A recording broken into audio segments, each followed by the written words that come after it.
Bismillahirrahmanirrahim. Sahabat, pernah nggak tiba-tiba ada yang bertanya tentang Allah Subhanahu wa Ta'ala, lalu kita diam sebentar karena bingung menjawabnya? Kemarin aku mengalami hal itu. Anakku bertanya, "Ibu, Allah itu seperti apa sih?" Dan jujur, aku terdiam selama beberapa detik. Bukan karena aku tidak tahu, tapi karena aku takut menjelaskan dengan cara yang salah. Untungnya, kemarin aku baru saja selesai Quran journaling surat Al-Ikhlas. Lalu aku mencoba menceritakan surat Al-Ikhlas kepada anakku. Dan hari ini aku juga ingin sharing kepadamu. Semoga bisa menjadi pengingat kecil tentang siapa Allah Subhanahu wa Ta'ala yang selama ini kita sembah. Perkenalkan, aku Hening Hati. Aku adalah seorang ibu yang sedang mencoba memahami Al-Quran pelan-pelan. Aku bukan ustazah atau ahli tafsir, jadi nanti kalau ada kekurangan atau kesalahan, aku mohon dibukakan pintu maaf yang sebesar-besarnya. Namun, kalau ada hal baik yang terasa menenangkan atau bermanfaat bagi sahabat, alhamdulillah.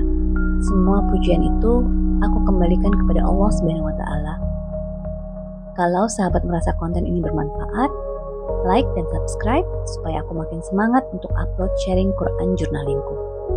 Sahabat pasti sudah tahu ya, kalau di dalam surat Al-Ikhlas tidak ada kata ikhlas. Padahal biasanya nama surat diambil dari kata yang ada di dalam surat tersebut. Lalu kenapa surat ini bisa dinamakan Al-Ikhlas? Ternyata karena surat ini berbicara tentang pemurnian tauhid. Arti Al-Ikhlas adalah pemurnian. Pemurnian tentang keesaan Allah Subhanahu wa Ta'ala. Surat ini tentang mengenal Allah tanpa mencampurkannya dengan apapun. Dan ternyata surat ini turun karena ada yang dulu bertanya kepada Nabi Muhammad SAW, siapa sih Tuhan dalam Islam? Apa nasabnya dan bagaimana sifat-sifatnya? Dan Allah menjawab semua itu lewat surat yang sangat pendek ini.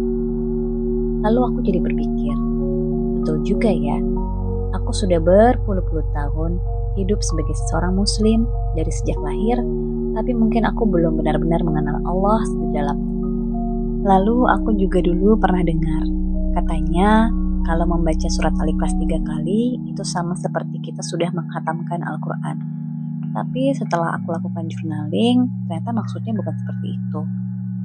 Menurut hadis riwayat Muslim nomor 811, nilai pahala membaca Al-Ikhlas itu memang seperti membaca sepertiga Al-Quran.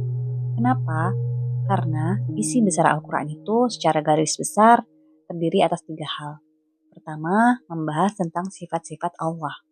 Kedua, tentang hukum Islam. Dan ketiga, tentang kisah-kisah teladan umat terdahulu. Dan surat Al-Ikhlas fokus membahas tentang sifat Allah Subhanahu wa Ta'ala. Itu sebabnya kenapa nilai Al-Ikhlas seperti sepertiga Al-Quran. Tapi bukan berarti kita cukup baca Al-Ikhlas 3 kali, lalu kita sudah khatam Al-Quran dan tidak perlu membaca Al-Quran lagi. Karena setiap ayat Al-Quran tetap punya cahaya dan pelajarannya masing-masing. Ada banyak waktu yang dianjurkan untuk membaca surat Al-Ikhlas.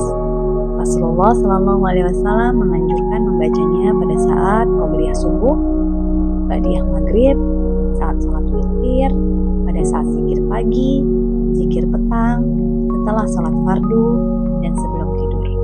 Bahkan surat ini termasuk surat yang agung karena membahas tentang keesaan Allah, seperti surat Al-Fatihah dan ayatul kursi.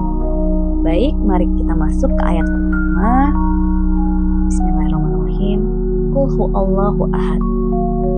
Katakanlah Muhammad, dialah Allah yang Maha Esa. Waktu membaca ayat ini, aku merasa seperti sedang diingatkan bahwa di dunia ini yang penuh dengan manusia dan opininya, hanya ada satu tempat bergantung yang benar-benar tidak akan mengecewakan, yaitu Allah yang Maha Esa. Kata-katakanlah di sini juga mengajarkan bahwa Nabi Muhammad SAW bukan hanya harus memahami tentang Allah, tapi juga menyampaikan kepada seluruh umat manusia. Dan mungkin itu juga tugas kita hari ini. Kita belajar mengenal Allah, lalu coba menyampaikan kebaikan itu kepada orang lain di sekitar kita. Ayat ini juga mengajarkan bahwa 1. Allah adalah satu-satunya yang mengatur alam semesta. 2. Allah adalah satu-satunya yang berhak disembah. Dan ketiga, Allah adalah satu-satunya yang memiliki nama-nama terbaik Asmaul Husna. Sekarang kita masuk ke ayat kedua, Allahus Samad. Artinya, Allah tempat meminta segala sesuatu. Ayat ini sederhana, tapi maknanya sangat dalam. Karena seringkali saat kita lelah, kita sibuk mencari sandaran ke mana-mana. Pada manusia, mencari validasi, bersandar kepada dunia. Padahal, semuanya itu juga sangat rapuh. Dan ayat ini mengingatkan bahwa hanya Allah tempat kita bergantung, bersandar, dan meminta. Allah lah yang mengatur semuanya. Allah yang tidak pernah tidur dan mendengarkan doa-doa kita. Allah yang tetap ada, bahkan saat semua orang tidak memahami kita. Mungkin itu alasan kenapa surat ini terasa begitu menenangkan untukku.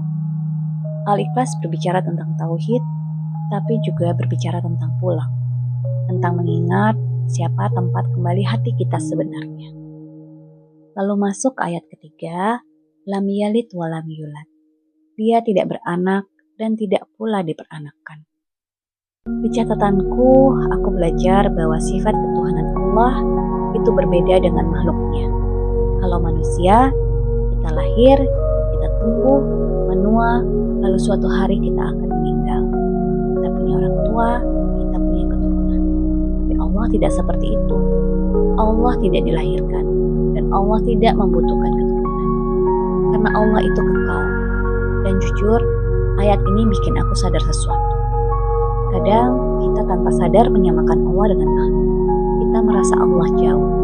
Kita takut Allah tidak mengerti rasa sedih kita. Padahal Allah itu pencipta rasa itu sendiri. Allah tidak terbatas seperti manusia.